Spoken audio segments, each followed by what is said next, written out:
지난 시간에 이어서 오늘도 포스터 나머지를 그려볼게요. 근데 오늘은 화면이 조금 기울어져 있죠. 그게 사실은 오늘은 그림 그리는 장소를 조금 옮겨서 조명도 자리도 이렇게 안 줬습니다. 다음 영상은 그냥 똑바로 앉아서 그려볼게요. 그리고 누가 이 영상을 볼까 했는데 봐주시는 분들이 있더라고요. 감사합니다. 한번 열심히 그려볼게요. 너무 신나서 오늘은 재즈 음악도 찾아서 깔아보았어요. 오늘도 그림 그리기 전에 지난번에 미리 그려놓았던 러프 스케치에서 그릴 부분만 복사해서 화면에 맞추어서 확대합니다. 그리고 지난번에는 사진 없이 그렸는데 오늘은 핀터레스트에서 화초라고 검색했어요. 핀터레스트에서 이미지 검색하는 방법은 다들 아시죠? 원하는 이미지와 유사한 이미지로 타고 들어가면서 원하는 자료를 서치합니다. 지금 찾은 잎도 진짜 예쁜데 저는 포스터를 좀 진한 색상으로 구성하고 싶어요.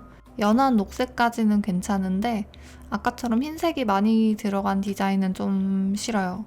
그렇지만 그림을 그리실 때는 원하시는 잎 구성으로 알록달록하게 넣어주셔도 괜찮습니다. 그리고 틴더박스 브러쉬로 잎을 그려서 색을 넣어주셔도 좋고 저는 올가미 툴을 이용해서 잎 모양을 바로 그려줄 거예요. 그리고 묘사하는 방법은 비슷합니다. 올가미로 그린 잎의 실루엣 외곽을 지우개로 예쁘게 다듬어주고 그 위에 새 레이어를 추가하고 클리핑 마스크를 걸어서 묘사해주세요. 전 오른쪽에 있는 이 잎의 알록달록한 모양이 좀 사탕 같기도 하고 예뻐서 비슷하게 넣어줄 거예요. 제가 지난번에 스토커 이야기 해드린다 그랬잖아요. 그 얘기를 해드릴게요. 그게 좀 예전 일이기는 한데 여름이었어요. 사무직 아르바이트를 몇 달 하게 되었는데 사내 메신저가 깔려 있잖아요. 자리에 그 메신저로 다른 팀 팀장이라는 사람이 메시지를 자꾸 보내는 거예요.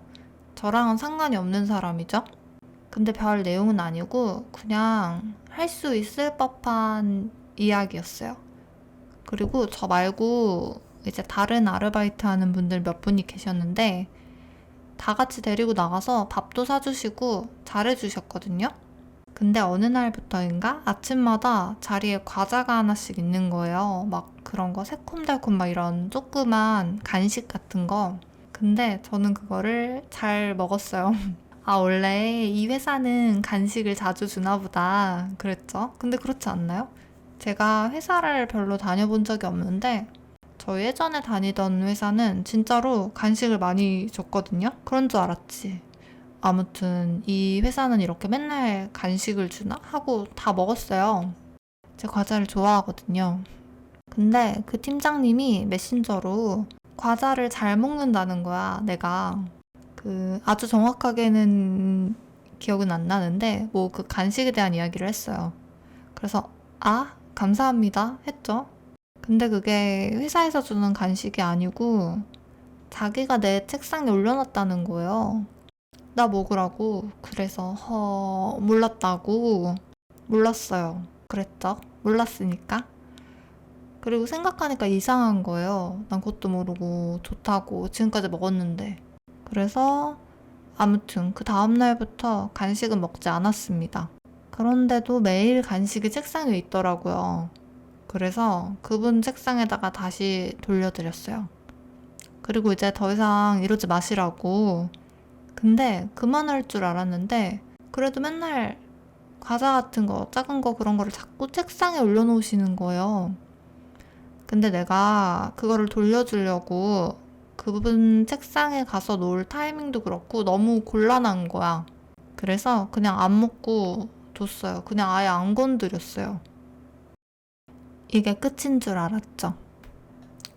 더 말해봤자 그분이 얼마나 이상한 사람이었는가 그런 이야기밖에 없는데 제 자리 쓰레기통도 뒤졌고요. 뒤져서 나오는 물건 가지고 메신저로 막 물어봤어요. 무섭죠? 남 쓰레기통은 왜 뒤져? 그리고 회사에서는 자기가 이러는 거 모르는 척 해달라고 그러고 자리에 가면은 메신저로 집요하게 말 걸고. 근데 말할 거는 많지만 일단 여기까지 하고 조금 있다가 이어서 말할게요.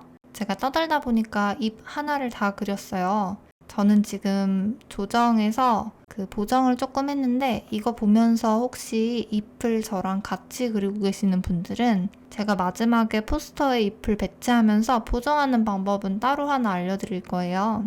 보시고서 그냥 따라 하실 수 있는 분들은 따라 하셔도 되고 너무 빨라서 못 봤어요 하시면은 안심하고 그냥 잎만 조화롭게 그려놓으시면 됩니다.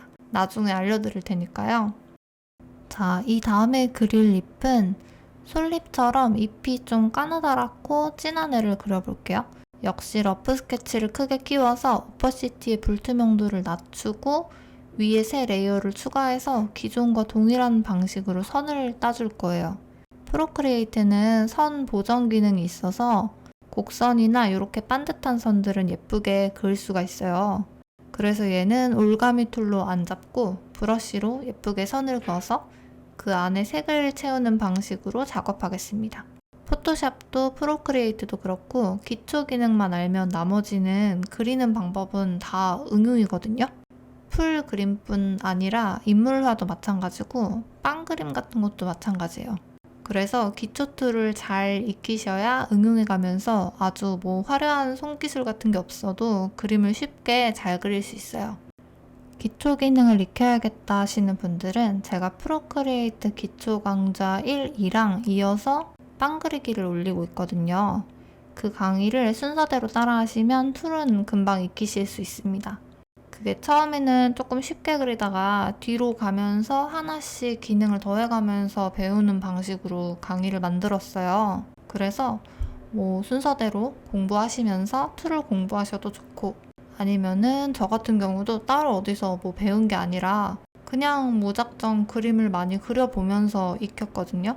이 인터페이스 자체가 어렵지가 않고 직관적이라서 또 그림을 많이 그려보시면은 금방 기능도 익히실 수 있을 거예요. 이어서 팀장님 이야기 해드릴게요. 갑자기 어느 날 주말 전화가 온 거예요. 모르는 번호로. 네, 그 팀장님이었습니다. 그런데 중요한 거는 우리 동네라는 거예요. 응? 저는 번호도 알려준 적이 없고 주소도 알려준 적이 없거든요. 무섭죠? 어떻게 알고 지금 우리 집 근처라는 거야. 뭐 물론 완전 집 근처는 아니었지만 저희 집 근처 역이었어요. 그래서 이거는 진짜 너무 무섭고 또 화나잖아요. 그래서 막 뭐라고 했더니 자기가 사실은 뭐 블로그를 뭐 그런 얘기를 하면서 횡설수설 하더라고요. 네, 알고 보니까 블로그를 보고서 제가 사는 동네까지 알아서 올 수가 있었던 거죠. 이거 진짜 좀 무섭지 않나요? 결국에는 저는 아르바이트는 그만두게 되었고요. 여러분도 조심하시라고 블로그는 그 뒤로 이사했어요. 메일 주소도 바꾸고요. 세상에 너무 무서워. 그쵸? 자, 이야기하면서 두 번째 잎도 거의 다 그린 것 같아요. 그리다가 보니까 뭔가 아랫부분은 갈색이었던 것 같은데 해서 저는 갈색도 넣어주었는데요. 이거는 거의 상상화죠? 사진을 보고서 정밀하게 그리셔도 예쁠 것 같아요. 이대로는 조금 아쉬우니까 어두운 색으로 그림자도 넣어주고 그러고 나서 이거 다음에 다른 잎을 하나 더 그리려고 했는데 이제 갑자기 솔잎 비슷한 애를 그리고 나니까 솔방울도 하나 그리고 싶은 거예요. 그럼 너무 예쁠 것 같아. 그래서 계획에 없었던 솔방울을 그려볼게요.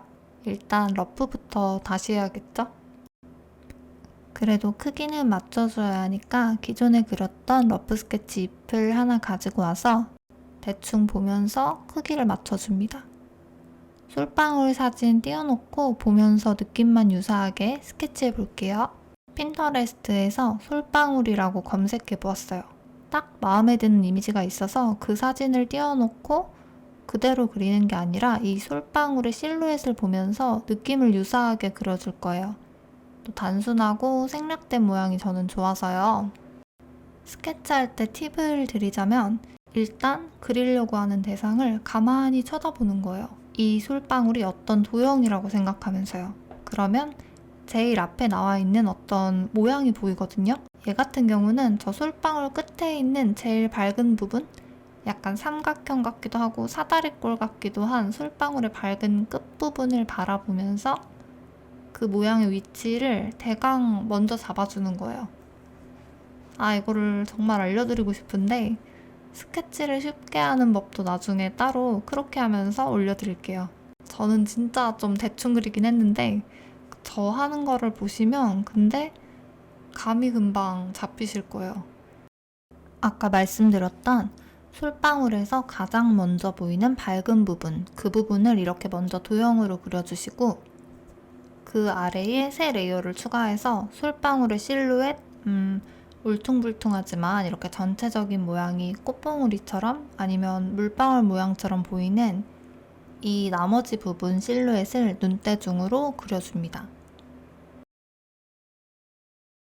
그리고 나서 나뭇잎 그릴 때와 마찬가지로 저는 지우개 등을 이용해서 모양을 다듬어줘요. 이것도 모양을 쉽게 잡는 방법이 있고 훈련이 좀 필요합니다. 그리고 솔방울에서 어두워 보이는 부분만 살짝 그림자를 넣어줄게요.